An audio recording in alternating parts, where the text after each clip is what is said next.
வணக்கம். மோடி உடனடியாக ராஜினாமா செய்ய வேண்டும் என்று 2 கோடி இந்திய இளைஞர்கள் இன்றைக்கு முழக்கமிட்டிருக்கிறார்கள்.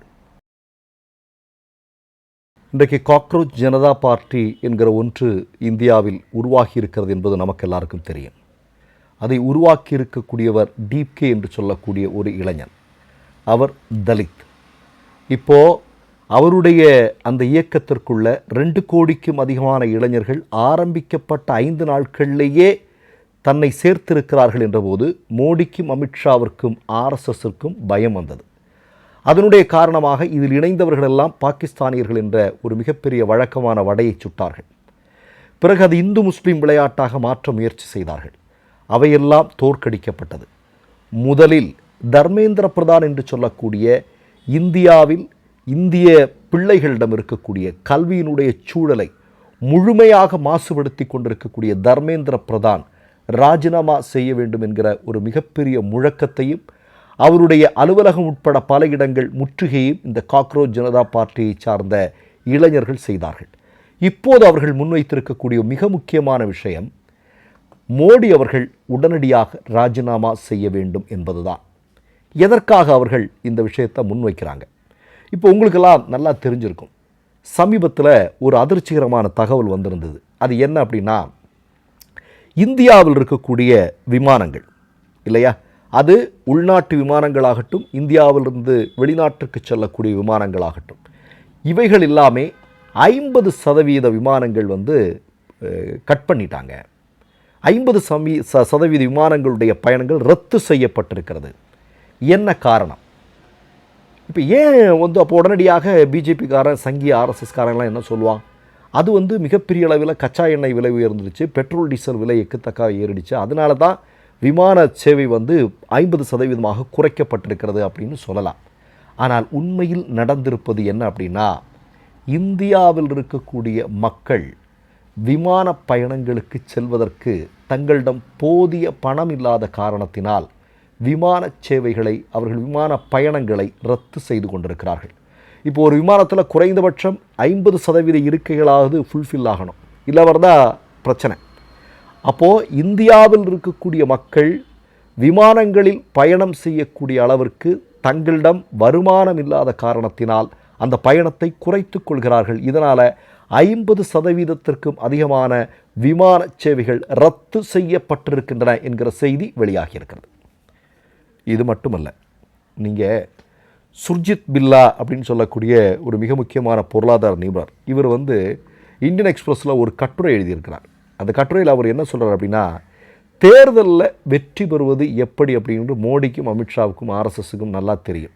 நமக்கு தெரியும், இவிஎம் இருக்குது, தேர்தல் ஆணையம் இருக்குது, இந்து முஸ்லீம் விளையாட்டு இருக்குது இல்லையா, அங்கே பெங்காலில் காளி இருக்குது, உத்தரப்பிரதேசத்தில் ஜெய் ஸ்ரீராம் இருக்குது, இங்கே தமிழ்நாட்டில்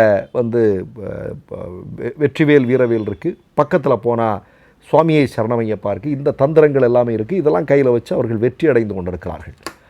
ஆனால் எப்படி இந்திய பொருளாதாரம் அப்படிங்கிற ஒரு விஷயம் அது இந்தியாவை தீர்மானிக்கிறதோ அதை பற்றி ஒன்றுமே தெரியாது அப்படின்னு அவங்க சொல்லியிருக்கிறாங்க. இந்திய பொருளாதாரத்தை பற்றி ஒன்றுமே தெரியாதவர்கள்தான் இன்றைக்கு ஆட்சி அதிகாரத்தில் இருக்கிறார்கள் என்று சொல்கிறார். நமக்கு தெரியும், டிமானிட்டைசேஷன் அப்படிங்கிற ஒன்று வந்தது இல்லையா. இந்த போக்லின்னு ஏதோ ஒருத்தர் ஒரு மாடு வியாபாரி, அவர் கொடுத்த ஐடியாவை தான் மோடி செயல்படுத்தினார் அப்படின்னு சொல்லி அன்றைக்கே இந்தியாவினுடைய முதுகெலும்பை உடைத்த ஒரு மிக முக்கியமான சம்பவம் அது இல்லையா. அதிலிருந்து விழுந்தது தான் நம்ம இன்றைக்கும் எந்திரிக்கலை. இப்போ நீங்கள் பார்க்குறீங்க, 2028 நீங்கள் பார்த்தீங்க அப்படின்னா இந்தியா உலக பொருளாதார நாடுகளுடைய பட்டியலில் 14வது இடத்திற்கு தள்ளப்படும் என்று சொல்கிறார்கள். இன்றைக்கே நம்ம பங்களாதேஷுக்கெல்லாம் பின்னாடி தான். மோடியும் அமித்ஷாவும் ஆர்எஸ்எஸும் சேர்ந்து வடை சுடலாம், ஆனால் இந்திய மக்கள் அதை நம்ப போகிறதில்லை. அப்போது இந்த மாதிரியான எல்லா விஷயங்களும் சேர்த்து இன்றைக்கு ஒரு மிகப்பெரிய அளவில் மக்கள் பிரச்சனையாக உருவெடுத்திருக்கிறது. குறிப்பாக இதில் அதிகமாக பாதிக்கப்படுறது யார் அப்படின்னு பார்த்தா இளைஞர்களாக இருக்கிறார்கள். அப்போ இளைஞர்களுக்கு நம்பிக்கை கொடுக்கக்கூடிய ஒரு இயக்கமாக காக்ரோச் ஜனதா பார்ட்டி ஆரம்பித்த சில நாட்களிலேயே உருவெடுத்திருக்கிறது. இதை பார்த்து மோடியும் அமித்ஷாவும் பயப்பட்டு கொண்டிருக்கிறார்கள் அப்படிங்கிறத நம்ம கண்கூடாக பார்க்க முடிகிறது. இப்போ ஒன்றும் இல்லைங்க, கச்சா எண்ணெய் விலை குறைஞ்ச போது ஆயில் பாண்டு மூலமாக மட்டும் மோடி சம்பாதிச்சது, மோடியினுடைய பாஜகவும் அரசாங்கமும் சேர்ந்து சம்பாதிச்சது மக்கள் பணத்திலிருந்து ஏறத்தாழ 30 லட்சம் கோடி. இந்த பணம்லாம் எங்கே போச்சு? இந்த பணம்லாம் எதற்காக செலவு செய்யப்பட்டது? அதாவது நல்லா கேட்டுங்க, கச்சா எண்ணெய் விலை உலக மார்க்கெட்டில் குறைஞ்சாலும் இந்தியாவில் குறையாது. இங்கே எதுவுமே, அதாவது யார் என்ன தான் பண்ணாலும் அதனுடைய ரிஃப்ளெக்ஷன் இந்தியாவில் தெரியவே தெரியாது. மோடியினுடைய ஆட்சி எல்லாமே ஏற்றம் தான், எதுவுமே இறங்காது, எல்லாமே ஏறிக்கொண்டிருக்கும். அப்போ இதனால் கூடுதலாக பாதிக்கப்படுறது யார்? இன்றைக்கி நீங்கள் பாருங்கள், இந்த ஜொமேட்டோ, ஓலா, ஊபர் இந்த மாதிரியான விஷயங்கள் இல்லை அப்படின்னா இந்திய இளைஞர்களுடைய நிலைமை கொஞ்சம் நீங்கள் யோசிச்சு பாருங்கள். இன்றைக்கி பெரும்பாலும் படித்த இளைஞர்கள் அந்த வேலையை நோக்கித்தான் சொல்லி கொண்டிருக்கிறார்கள். அதுவும் இப்போ என்ன சொல்கிறாங்க, வீட்டில் இரு, வெளியே போகாதேன்னு சொல்ல ஆரம்பிச்சிட்டாரு மோடி. அப்போ எல்லா வேலைகளுமே சிக்கலுக்குரியது. அப்போ இளைஞர்கள் மிகப்பெரிய கோபத்தில் இருக்கிறாங்க. அப்போ அவர்களுக்கு வடிகாலாக இப்படி ஒரு கட்சி வந்திருக்கிறது. இந்த கட்சியினுடைய மிக முக்கியமான அறிவிப்பு என்ன? எங்களுடைய முதல் எதிரி பாஜக, பிரதமர் மோடி ராஜினாமா செய்ய வேண்டும். இது இன்றைக்கு ஒரு மிகப்பெரிய அளவில் விஸ்வரூபம் எடுத்திருக்கிறது என்பதுதான் முக்கியமான செய்தி. எத்தனை நாட்களுக்கு தான் வடை சுட்டு ஆட்சி நடத்த முடியும்? மீண்டும் மீண்டும் சொல்கிறேன், ஆட்சி அதிகாரத்தை தக்க வைப்பதற்கு இவர்கள் தேர்தல் ஆணையத்தையும் பல்வேறு விஷயங்களையும் கையில் எடுத்து தொடர்ந்து ஆட்சி அதிகாரத்திற்கு வருகிறார்கள். ஆனால் மக்களுடைய மனங்களை வெல்ல முடியுமா அவர்களால்? அது ஒரு நாள் நிச்சயமாக வெடித்தே தீரும். அதுதான் இன்றைக்கு இந்தியாவில் நம்ம பார்த்துட்ருக்குறோம். இன்றைக்கு இளைஞர்கள் எல்லாமே பாஜகவிற்கு எதிராக இருக்கிறார்கள். நம்ம நேற்றை கூட ஒரு பதிவு போட்டிருந்தோம். பாஜக கட்சியை சார்ந்த பல லட்சம் இளைஞர்களே இன்றைக்கு இந்த காக்ரோச் ஜனதா பார்ட்டியை ஆதரிக்க ஆரம்பித்திருக்கிறார்கள் என்பதுதான் முக்கியமான செய்தி. மற்றொரு நிகழ்வில் சந்திப்போம். நன்றி, வணக்கம். 3 யூடியூப் சேனல்கள் வியாபாரத்திற்கு இருக்கிறது. தேவைப்படுபவர்கள் இந்த எண்ணுக்கு தொடர்பு கொள்ளுங்கள்.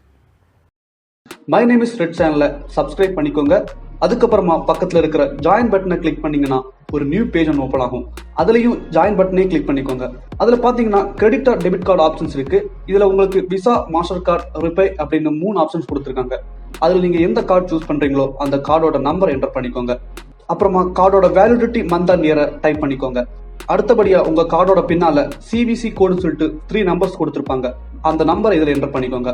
அப்புறமா அட்ரஸ் அண்ட் இன்ஃபர்மேஷன் என்டர் பண்ணிட்டு பைங்கிற பட்டனை கிளிக் பண்ணிக்கோங்க.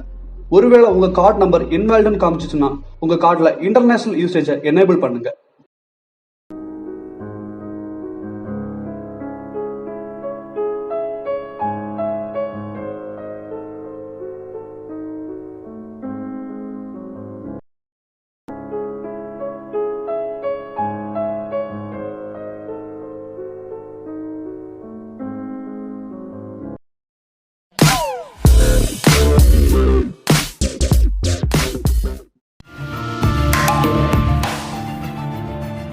கேள்விகளை நீ கேட்கிறாயா அல்லது நான் கேட்கிறேன்? நீ கேட்காத, நானே கேட்கிறேன். எனக்கு கேட்கலாம் தெரியும்.